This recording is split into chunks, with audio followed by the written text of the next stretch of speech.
Welcome to Above Replacement Radio. I am your host, Chris Gianta. I might be becoming a bad baseball fan who can't enjoy the romantic things because of advanced statistics. 15 years from now, I want to be on the early baseball committee. Over there on the other side of the screen is Daniel Curran. I literally have the Fangraphs hoodie, the baseball reference t-shirt, just repping some stats, you know what I'm saying? It's not necessarily Hall of Fame, it's not necessarily above average, but we can guarantee you we are better than just the standard replacement level college sophomore.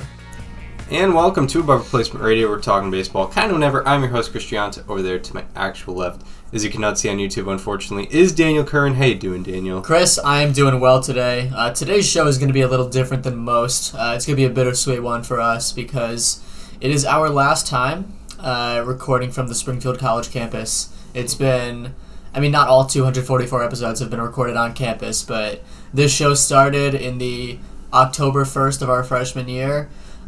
Chris and I are graduating in 2 days on Sunday.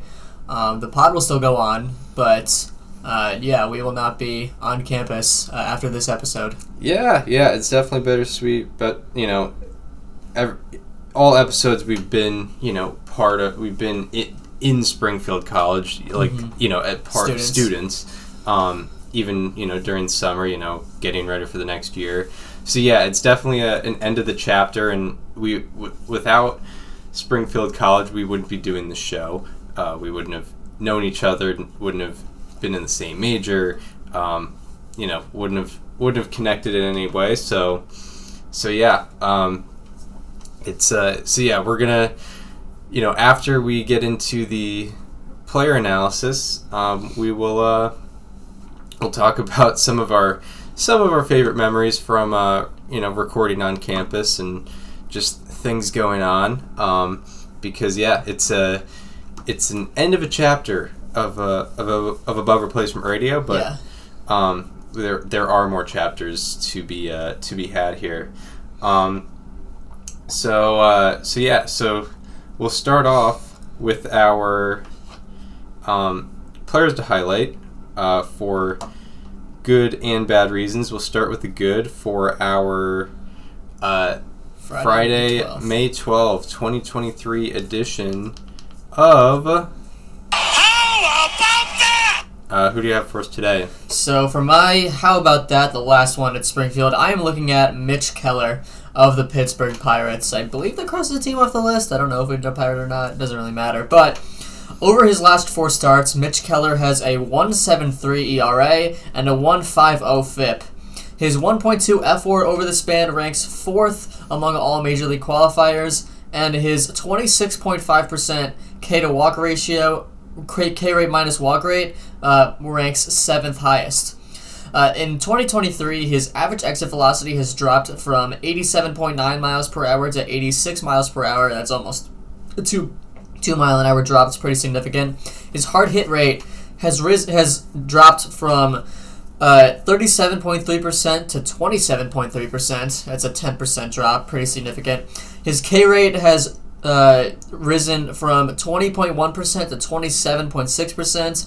His walk rate has dropped from 8.7% to 6.9%, and his expected ERA has dropped from 4.23 to 3.21. That is a full run from 2022 to 23. In 2023, he has added a cutter to his pitch mix, which he throws 24.3% of the time, the second most used pitch that he has. In this span, opponents are hitting and slugging 200 against his cutter. That's the 7th lowest slugging percentage among the 41 pitchers to throw at least 10, to have at least 10 batted balls against their cutter in this span. And also, over this last 4 starts, he has an average exit velocity of 68.8 miles per hour against pitches that are out of the zone. And that ranks 6th lowest among the 145 pitchers to have at least 100 pitches thrown outside the strike zone in this time. And lastly, his 24.2% of his batted balls against righties have been pulled. Only 24.2%. That is the 6th lowest rate among the 114 pitchers with at least 25 batted balls allowed to righties in this span. And as a result, righties are slugging just 205 against him, the second lowest only to Zach Wheeler among the 93 qualifiers in this span. So Mitch Keller has looked really impressive. He's looked like the ace that we, knew he could be. He kind of broke out last year, but this year he's really showing it. And he had a complete game shutout his last time out against the Rockies as well. Yeah, Mitch Keller. How about that? Very good analysis there.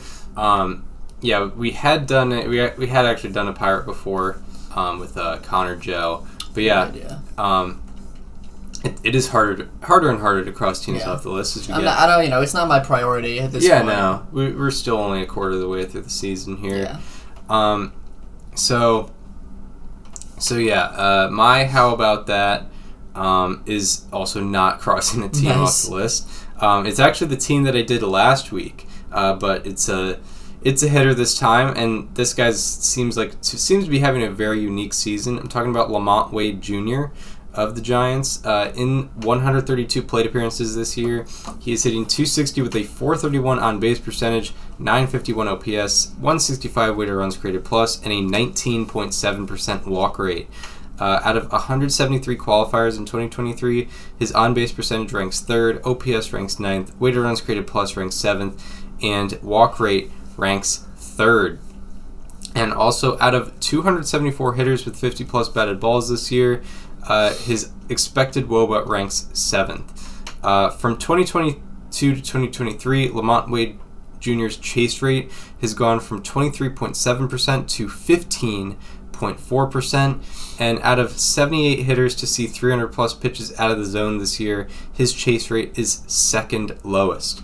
Along with that, he's seen some improvements in his batted ball profile. His barrel rate has gone from 9.5% to 13.0%, and his sweet spot rate has increased from 33.7% to 37.7%, along with some increase in average exit velocity. So hitting the ball harder, hitting the ball in better directions, and seeing the ball much better, not swinging at pitches out of the zone, and as a result, almost 20% walk rate, which has helped him be, according to Fangraphs, the 7th best hitter in baseball among qualifiers. So Lamont Wade Jr. for the entire year.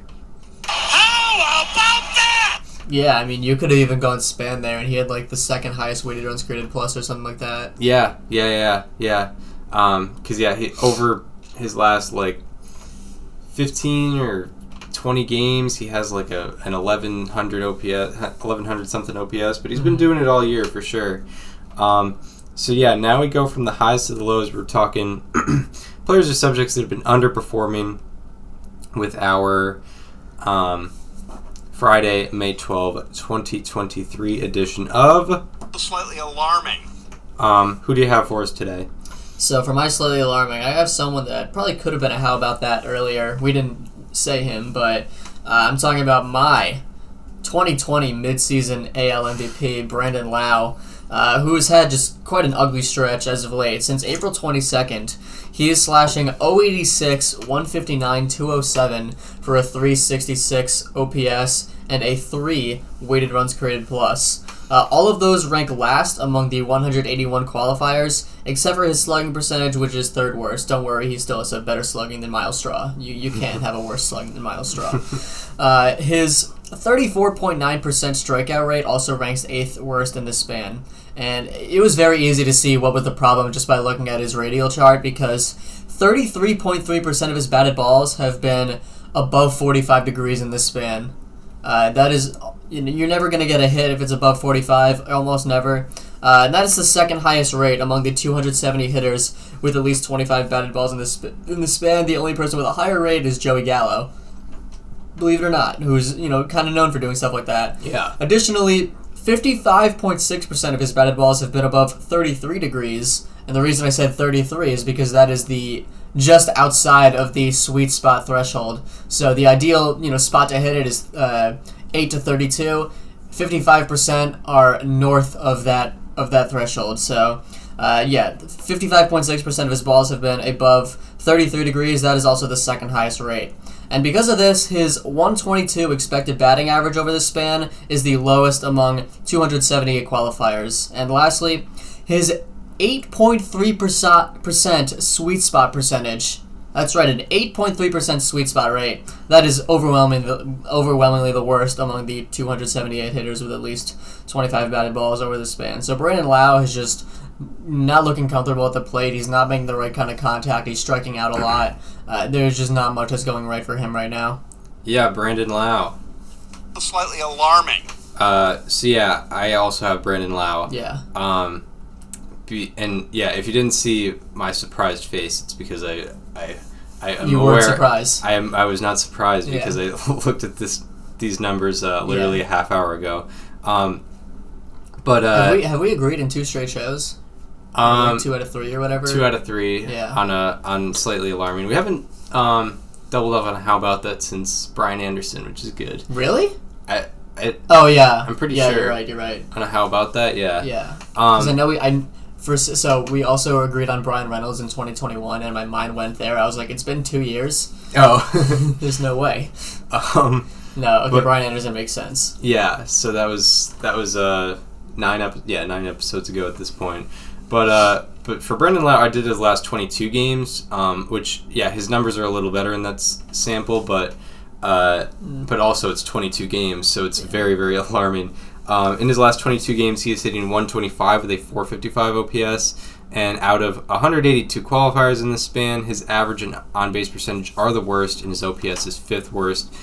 His strikeout rate has gone from 24% before the span to 33% in the span, and his walk rate has gone from 20% to 9%. He has the 8th highest strikeout rate out of 182 in the span, and his sweet spot rate has gone from 52.2% to 13.7%. Yeah. Out of 184 hitters with 50-plus batted balls in the span, his 13.7% sweet spot rate is the lowest, and it is 7.3 percentage points lower than the next lowest. We pretty much hit every point together. Yeah, and as you mentioned, so in this particular 22-game span, 25.5% of his batted balls have been with launch angles of 45 degrees or higher, which is the 4th highest rate out of 184, and he's 0 for 13 on those batted balls. So yeah, very original take from me. I think we literally hit the same point. Yeah, there was not a single thing unique, and there was not a single thing that wasn't mentioned. So thank goodness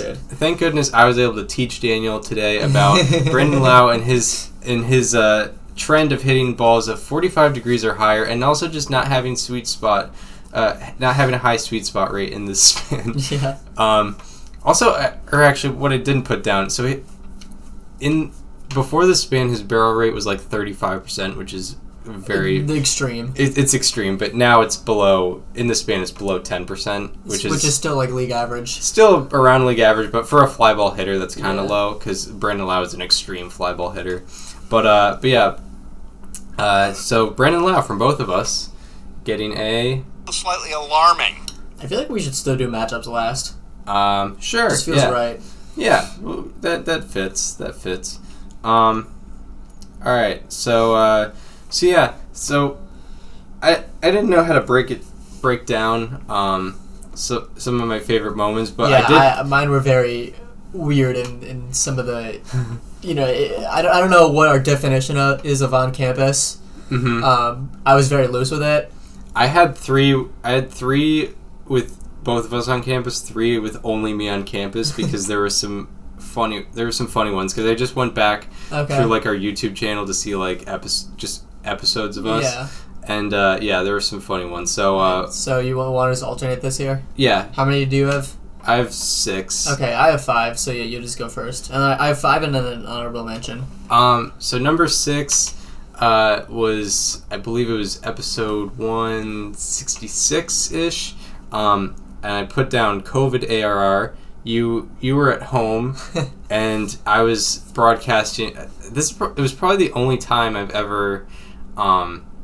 ever zoomed from my townhouse room for a show. No, we did for the wild card weekend episode. Yeah. but it was the only time from Townhouse 2 that I Zoomed from my room. And it was cool because we didn't really know how you were doing, but just from that episode we could tell you were good. And then after the episode, you had me bring the laptop around the house to see all our roommates. Nice. I'm gonna be honest, I don't remember that at all. Which, to be fair, I tried to block out that entire memory because personally, for me, I got COVID at a very weird time. Not very good timing, where I had a performance that I had to do without a voice. So that was a struggle. So I kind of just blocked out every part of COVID. Yeah, and we just did, for that episode, we did a free agency breakdown of, I think, like 3 different divisions because so much had happened right before the lockout. That's right. But yeah, that was an interesting time. So that's one where only I was on campus. Sure. What's number 5 for you? My number 5, I think this is the only like single moment that I have on this list. It was talking Dodgers Giants from the townhouse backyards. That was just a very nice, very, very chill time where we had just watched a very exhilarating elimination game in which the Dodgers had moved past the 107-win Giants to move on to the NLCS. We knew that it was a game that we wanted to talk about, kind of give gut reactions to, and we just, we recorded in the townhouse backyards at like 11 at night. It was very relaxing out there. I think it was later than that. Probably. I think it was past midnight. It wouldn't surprise me if it was. Yeah, my number 5 is I put ARR till 2 a.m., which actually for some reason I forgot in the moment. But yeah, when I was here and you were in New York and the wild card round had just ended. Yeah. And yeah, this was in only the last year. Yeah, it had just ended. The Mets-Padres game, right? The Mets-Padres game, and we were very tired, and I was trying to be quiet because I didn't know if people were trying to sleep around the room. Mm-hmm. But the thumbnail for that episode 214, is just funny because it looks like I'm very much out of it, which maybe I was a little bit, but it was also just... It was a long episode, but it was very fun. I also remember going on a bunch of tangents that show. Yeah. We did do that, and yeah, that was a fun episode to record, and and I just did it from the bed. It felt like COVID times. Yeah. What's your number 4? My number 4. This might, like I said, I might be stretching the boundaries of what is AR on campus because I don't think this gets looped in with ARR, but we did do it, for the pod. I'm talking about the Less Man Project. One of the all-time moments for sure. Chris and I were assigned for a class to do a journalism passion project. So we reported the life and career of Les Man, who was probably the most successful Major League Baseball player to come out of Springfield College. He played in the dead ball era, mostly. Was on the 1914 World Series champion Boston Braves. Lived on our campus while he was playing in that series. Obviously, that opened up a lot of doors for us. We presented to our local Sabre chapter. We got into a national Sabre convention, met a lot of cool people, including Mark Simon. So that obviously it wasn't strictly an ARR thing, but I'm counting it, and that's my number 4. Yeah. And we do have episode 180. Is the podcast form of that, where we, kind of it was similar to what we did for the presentation, but a little more organized. Yeah. And yeah, that was definitely, that is definitely an elevated moment for us in our personal lives. The last one where it's only me on campus was when I recorded from my car. That was also in the last year. Around this time last year, I think everything has been within the last year. Yeah, and a couple. And it was. Wait, what am I trying to say? Yeah, it was like last week of May last year, and I recorded from the car because I was staying with someone on campus, but they had just moved into the suites here, but it was a thing where it was like it was like summer living, so she didn't know her roommates, and I didn't know her roommates, so I didn't want to record from a room and just be like talking baseball very loudly with like them around. I don't know. It would have felt weird. So I just went to my car because Springfield, Springfield has Wi-Fi all over campus, and you can do that. And maybe just on the thumbnail, it would be misleading that I was like recording while driving, but I was not. It was a still car, and I had to keep the door like slightly ajar the whole time so that I wasn't absolutely baking in there and sweating my behind off. Yeah. And yeah, that was not during the school year, but it was on campus. So, yeah, that was an interesting time. What is your number 3? My number 3 is 2 separate moments that were kind of the same thing. I'm talking about the 2 drafts that we had on campus. Of course, the all-time draft in International Hall, room, I think, 412. I think that's what the room was for the all-time draft. And then in the radio studio for the I haven't heard that name in years draft. Those were 2 all-time moments. That was, I think, kind of the first time that you, me, Nico, and Bono were all like hanging out together talking baseball for the all-time draft. Yeah, that's true. And then obviously the I haven't heard that name in years draft was just a classic. It was one of the best times. Yeah. Obviously, I have it as my number 3 for a reason. Yeah. I'm very glad we started the tradition of doing a draft every 50th episode, and I'm excited for 250. Yeah, absolutely. So yeah, my number 3 moment is above replacement radio outside, nice. in the backyards. Daniel mentioned it before. It was fun. Like, it kind of was necessary because we didn't want to record inside while people were trying to sleep because it was a Thursday night. Funny things in our house also preceded it, which adds to the memory of it. Yeah. So that was funny, and it was after a great game, and also afterward, Mark Simon replied to the link and talked about things he found funny in the in the 1925 World Series, right? Yeah. So that was a good thing. And it's probably the best video quality someone's ever taken of us. Yeah. Because Nico, or guest of the program, Nico Vasella took like a professional camera and like recorded the first 20 seconds of us, and that was fun. So I have that on my phone. So that's fun. But yeah, that was a good time out in the townhouse backyards.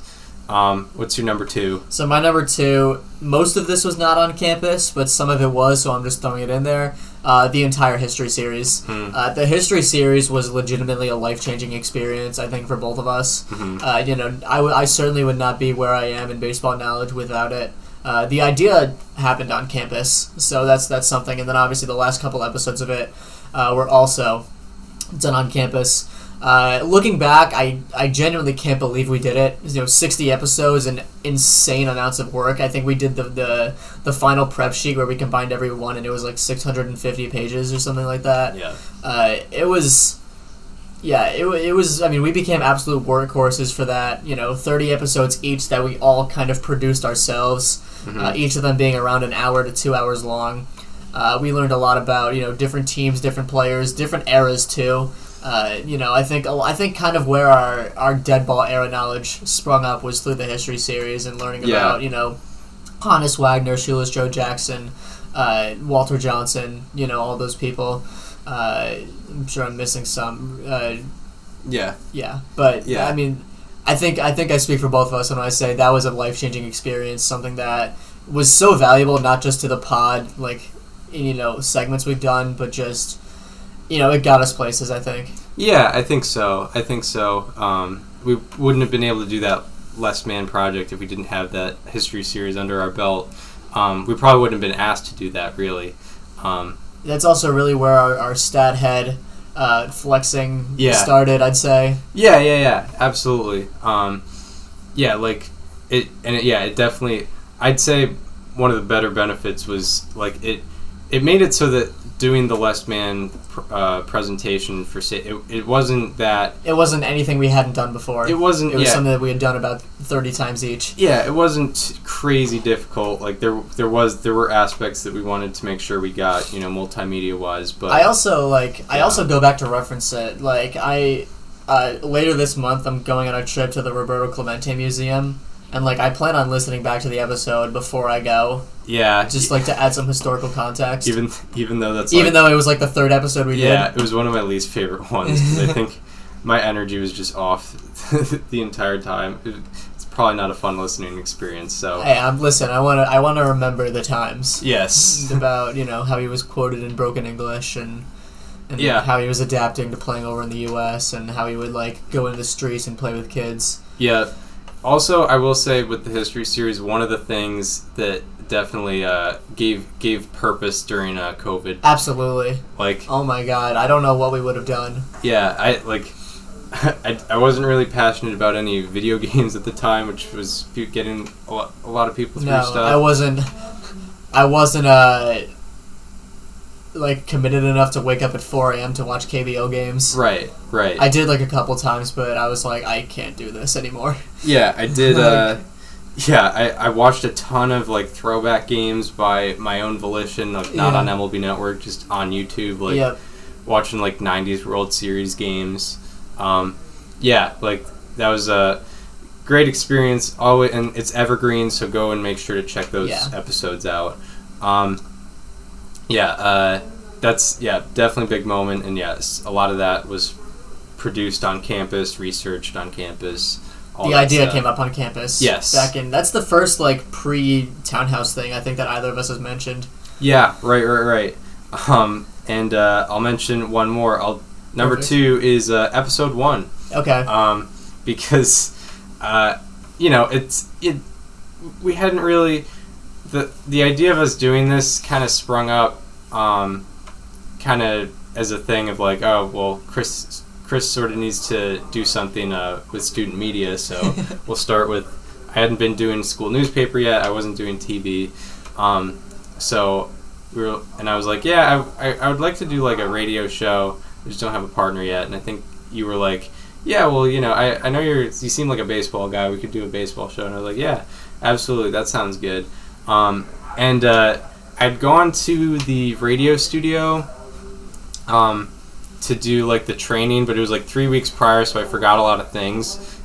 So I was just texting the radio president like over and over again, and we were supposed to start at 3, but it ended up being a wild time. We ended up going back to Massasoit Hall to record something on my phone to like get a test run of what the show is going to be.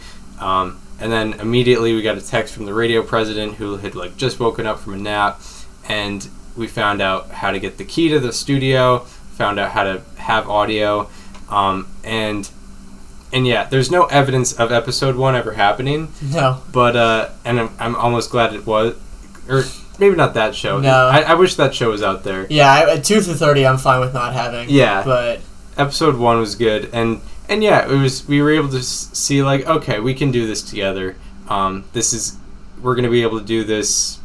How long, I don't know, but it ended up being pretty long, and it's gonna go on after this. But we knew we had something after the first episode. No doubt. My number 1 is that time Chris swore on air on the radio show. I'm just kidding. No, my number 1 is also episode 1, 10/1/19. It was the day of the NL wildcard game where the Nationals and Brewers played a really amazing game, but also just started a really good playoffs in general. I don't mean to get too personal and cringe here, but I had a very weird transition into college where I kind of struggled to make friends, and I was also, for the first entire like month and a half, very slowly going through a breakup, and things were tough on Team Daniel. And I really didn't have like a real friend, I'd say, up until ARR started, because not only did that introduce me to you, but it introduced me to everyone on your floor, which then became my friends. And like it took a month, but for the first time, ARR made me feel like I had some kind of sense of community. I had somewhere where I can go to hang out with people and just like let loose. Yeah. So 10/1/19 was a day that changed my life forever. Yeah. In so many different ways. Because not only did we record the pod that day, but I came over and we watched the game. I otherwise would have been watching it in my room alone, and that would have been miserable. Because that's what I did the entire first month of college. But I kept, luckily enough, you guys kept inviting me back for every single playoff game, from the Rays game the next night, and the division series, the championship series, every single game of the World Series, all 7 of them. Yeah. So, and then obviously after the World Series, I moved in on the same floor as you, and yeah, it was a great time for sure. Yeah, absolutely, and yeah, it definitely changed my life too, and developing the friendship with you also probably made the connection more firm with guys like Nico Bono and Yes. and Brody David, our roommates, and probably got me part of the being invited into the house. Yeah. For the townhouse. So, I mean, yeah, it definitely helped forge a connection between us and also other people. And yeah, it was all, like, I'll always reflect on the 2019 playoffs in a romantic sense because Absolutely. of the experience watching all those games, because it was an extremely fun time, that's for sure. Yeah. And yeah, my number one moment is episode 150, the I haven't heard that name in years draft. Yeah. Because also that it was a long time coming because of a thing that happened off campus was the car ride, Which was also a life-changing moment. Life-changing moment, yeah. And episode 150, it was just, it's so fun. I couldn't stop laughing the entire episode. Just names coming out of nowhere. How it ended up with the teams. I think I made a spreadsheet with like all the players' stats. Yeah. And like all the team OPS all the team OPSs were like 720. Yeah. All the team ERA. I feel like that's a draft where you want to, out of 5 people, you want to finish third. Yes. The Yes, you guy do. who finishes third wins. You do, absolutely. So yeah, episode 150 for me is definitely probably my favorite moment on campus, because it was just so funny, and it had developed over months that we were going to do that. Yeah, it was truly fantastic. It's crazy that, like, as good as the car ride was, we were able to kind of replicate it months later. Yeah, because also we had done a little more digging and found more. Yeah, because there were minimum 200 to 300 people named in that car ride. Yeah, and I think, I don't know if Jeff Keppinger had been. He definitely had been. If you're named. If you're wondering, if you're listening for the first time, in July of 2021, myself, Chris, and our friend Nico were with a couple other people on a 2.5-hour car ride from Connecticut to Cape Cod. And we played a game of, like, how many, like, random baseball players, like, forgotten 2010s guys can you name? And it started with us kind of going in a circle naming guys, and it eventually just became, if you name a guy, just say him. And we ended up naming about, 200 to 300 names, guys that you hadn't heard in years. The classics like Mike Pelfrey, Josh Colmenter, Jeremy Affeld. Yeah. I think that's one person that each of us named. Yeah. I feel bad for the other 2 people in the car because they were not baseball fans to the degree that we were, and they were very visibly miserable because they had nothing to talk about in the entire car ride. Yeah. So I'm sorry, Brody and Bono, if you're listening to this. Yeah. And then obviously we were like, all right, we gotta bring this to the pod. So we drafted a team of random 2010s, utility infielders and 8th inning relievers, guys that have been out of the league for minimum like 4 to 5 years. Yeah. That was. I don't blame you for putting that at 1. I know I only put it at 3, but what an incredible time. Yeah, I mean, we'll go just over our teams. Yeah. Just because of the names are great. Yeah, I stand by my team. Daniel, Giovanni Soto, Ike Davis, Munari Kawasaki, Pete Cosma, Chris Johnson, Michael Saunders, Chris Parmalee, Craig Gentry, and then starting pitcher-wise, Josh Colmenter, Giovanni Gallardo, Bud Norris, at DH, Gabby Sanchez, and relief pitcher Jumbo Diaz and Kevin Jepson. And my team, was John Buck, Jeff Kevinger, Reed Brignac, Clint Barmas, Casey McGahee, Brian Bukosevic, Nolan Reimold, Reed Johnson, Wilson Betamete, and then starting pitchers Mike Pelfrey, John Danks, and Paul Mahalam. And then relief pitcher-wise, Ernesto Frieri and Mark Zepchinski.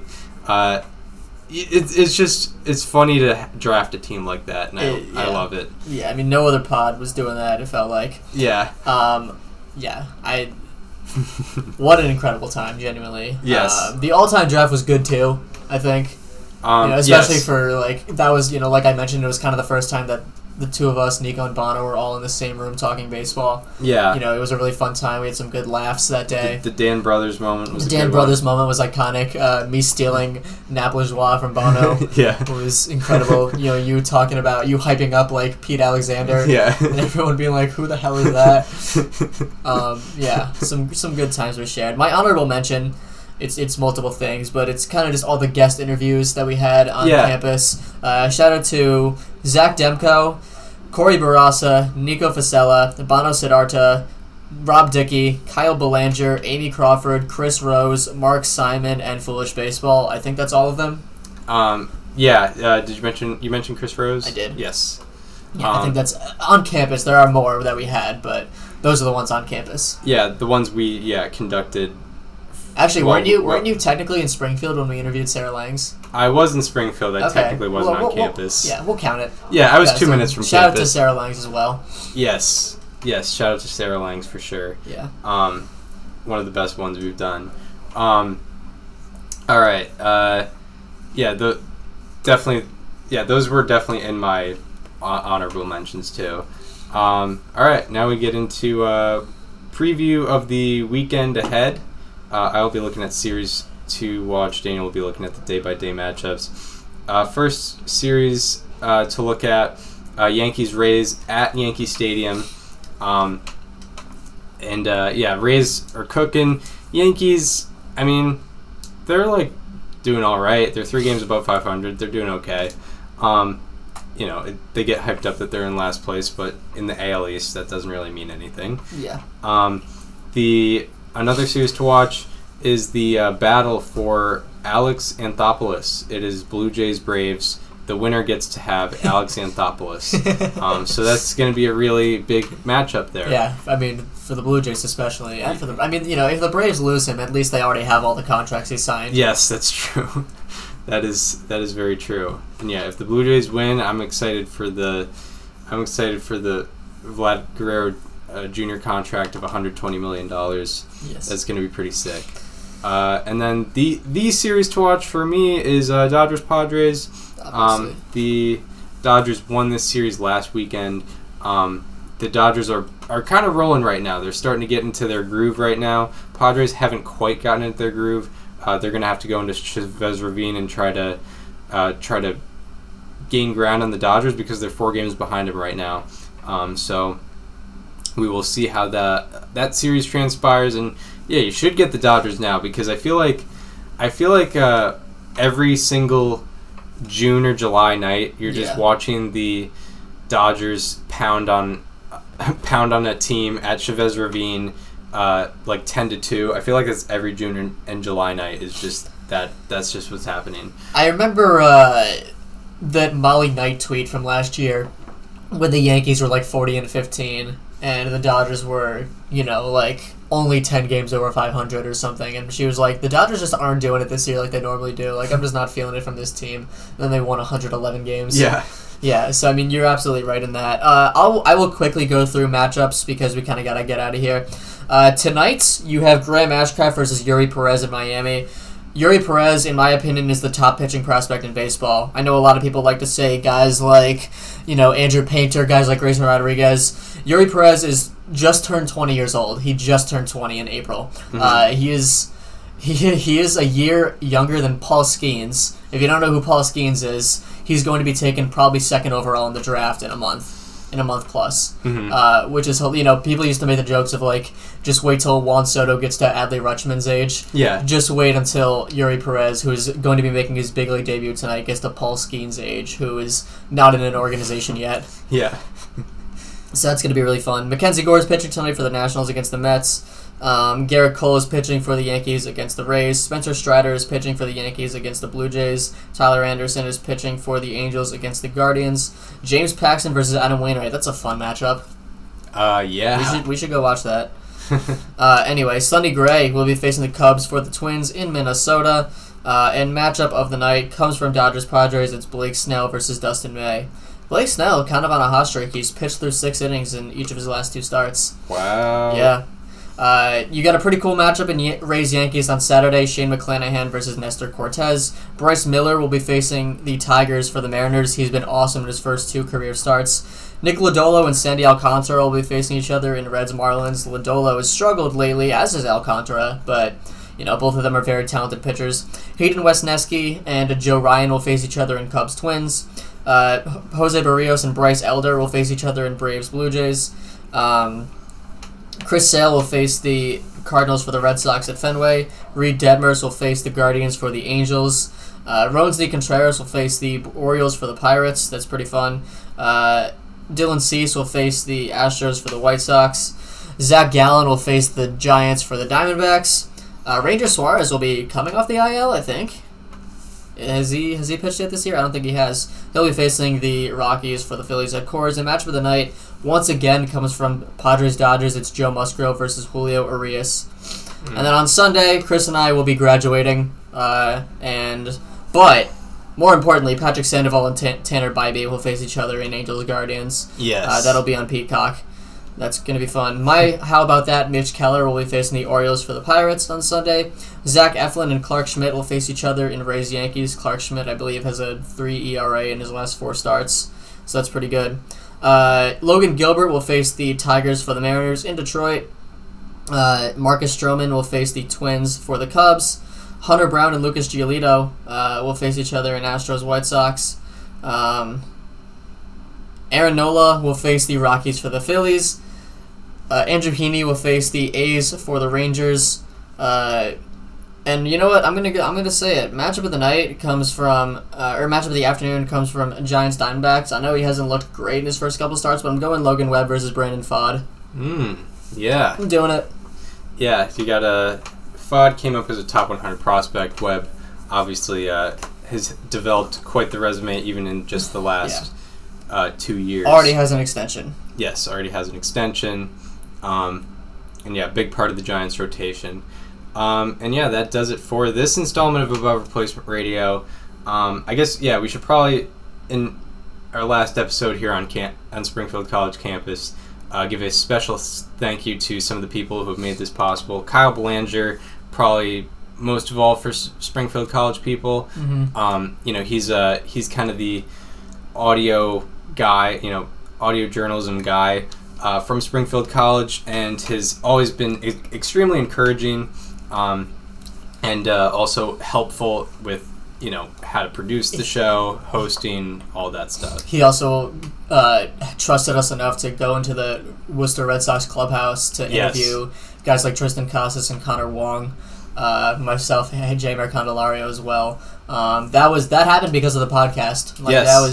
He was the one that brought that to us and said, hey, I want to get you guys minor league credentials. We can say that you were under the Springfield College radio umbrella. You guys can go into the ballpark and, do whatever. And, that was his doing. Yeah, so big shout out to him for that. Also, Marty Dobrow and Amy Crawford for always supporting. Amy Crawford, maybe our most loyal listener. Yeah. Both are professors here at Springfield. And also Ray LaFerrier, who has provided tech equipment, helped out, been a good behind the scenes person to help us out and help us accomplish our goals and record the show how we want to record the show, and trusting us with the podcast equipment which we kind of snuck in my room for 2 months. I would also like to thank Scott Carter from Society for American Baseball Research for believing in us enough to go to the national convention. That was obviously another thing that, the pod still goes on without that regardless, but, that was obviously a big step for us professionally. Mm-hmm. And yeah, it wouldn't have happened without him. And also Marty Dobrow for Sabre as well. Yes. Yeah, Marty for trusting us with that. So yeah, the pod starts at Springfield College. It'll end somewhere else. Our paths will go many different directions, but we're staying course here with Above Replacement Radio. Yes, we are. Shout out to all the people who have made it possible so far. We hope you enjoyed this one. If you are listening on Apple Podcasts, Spotify, and want to watch our digital content, go to the YouTube channel. It is called Above Replacement Radio, and follow us on social media. Follow me on Twitter and Instagram. Twitter Chris @Chris_Gianta, Instagram Chris Gianta. Follow Daniel on both Twitter and Instagram @Daniel_Curran, and follow the show on Instagram @Above Replacement Radio for all the show needs. We hope you enjoyed this one, and we hope to see you next time, where we will be talking all the happenings in Major League Baseball once again. See you then. This conversation is over.